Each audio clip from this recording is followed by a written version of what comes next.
In this video I'm going to be using the router sled that I made in a previous video to flatten this slab that is currently a coffee table but will soon be an alcove shelf.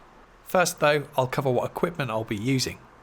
The bit I'm going to be using is this face milling cutter kindly gifted to me by Shop based in Germany, who not only provided it to me for use in this video but also gave me some great advice about what router to pair it with. I'll leave a link to this bit and to the Shop website in the description box below. It's 50mm in diameter and it has 6 teeth which are 8mm wide. And when I spoke to Shop, they recommended I use the bit with a 1/2 inch plunge router with a 2000 watt motor or higher. So I bought the cheapest second-hand one that I could find, which happened to be this Trend T7 router, which I found on eBay. And I bought this specifically for flattening. I doubt I'll ever use it for anything else, to be honest, as most of the routing that I do can be done with my Milwaukee cordless. Anyway, I paid about £90 for it on eBay second-hand, and I'll cover my thoughts on it later in the video after using it.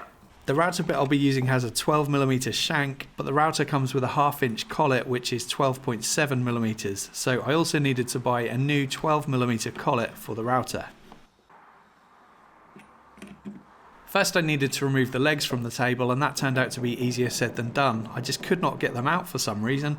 I'm not sure how these were fixed in place, so I ended up just cutting them off with a Japanese pull saw. As you can see, this slab has a lot of warp in it, and I wanted to place the cup side face down onto the bench so that the crowned side is face up. And there's a lot of wobble here, probably about 10mm, so I'm going to split the difference and use a 5mm plywood shim on both sides. I'm aiming to remove all of that wobble and get the top face of the slab sitting as parallel as possible to the flat surface of my workbench. That did the job nicely, and I'm going to fix the shims in place with some hot glue. I need some rails for my sled to run along, and I'm going to use a couple of 3x2s or 63x38mm timber. You can get these from any DIY store and they're usually about £3 or £4 each. They were just tall enough to allow the router sled to move over it without getting snagged on anything, and I can clamp down each end with some F-clamps. I added my dust extraction hose, plunged the router to set the depth, aiming to remove just a very small amount of material from the slab on the first pass, and locked the plunge in that position. And then I can start taking my first pass.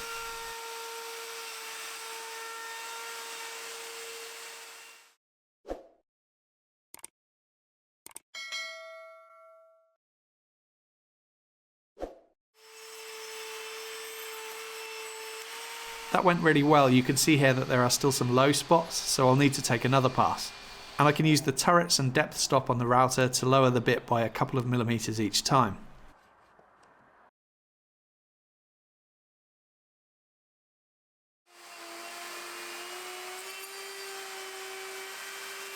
On the second pass it was looking good, and here's the kind of quality of finish that the router bit leaves. Pretty impressive.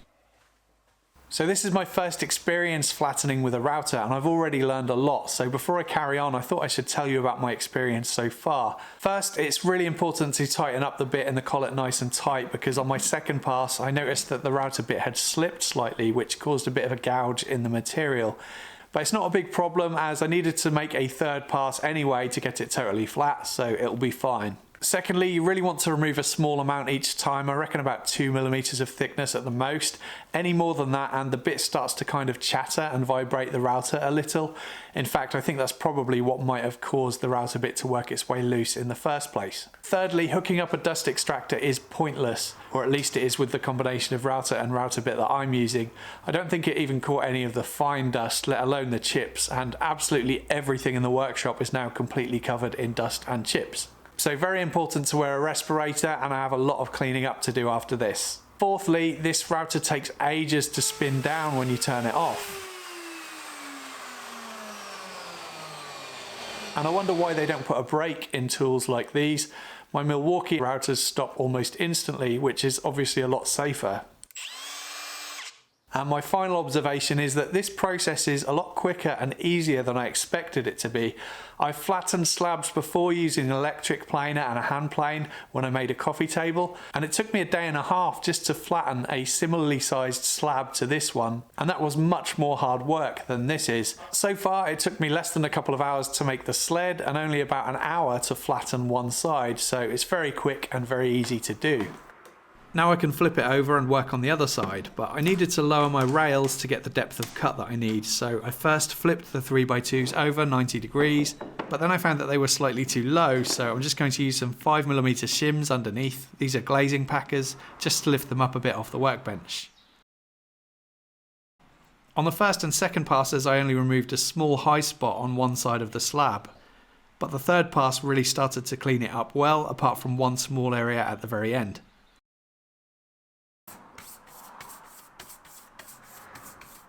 So I did a final pass and then it was nice and flat.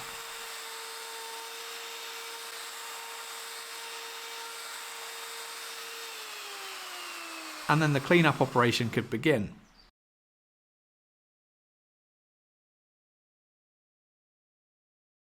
I used the hand plane to take a few shavings just to clean up any ridges left by the router bit.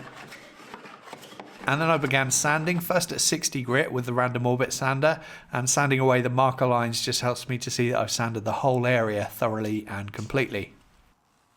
And before I do more sanding, first I'm going to need to fill some of the small cracks and knots using some 2-part epoxy.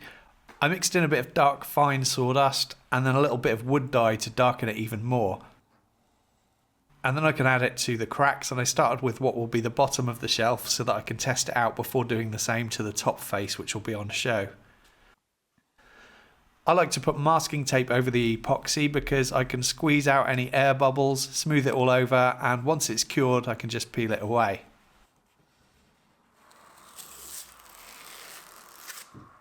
There were a few low spots, so I had to do a second application. And then I can sand it all flush with 80 grit, and it looked good, so I did the same process again on the top face. Then I moved on to sanding both faces at 80 grit.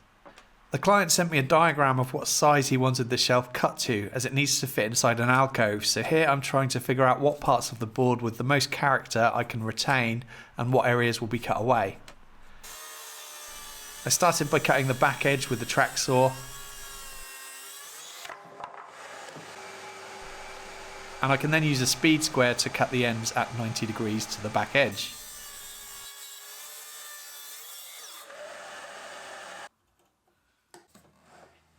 And this end would need to be cut to include a small return as per the diagram.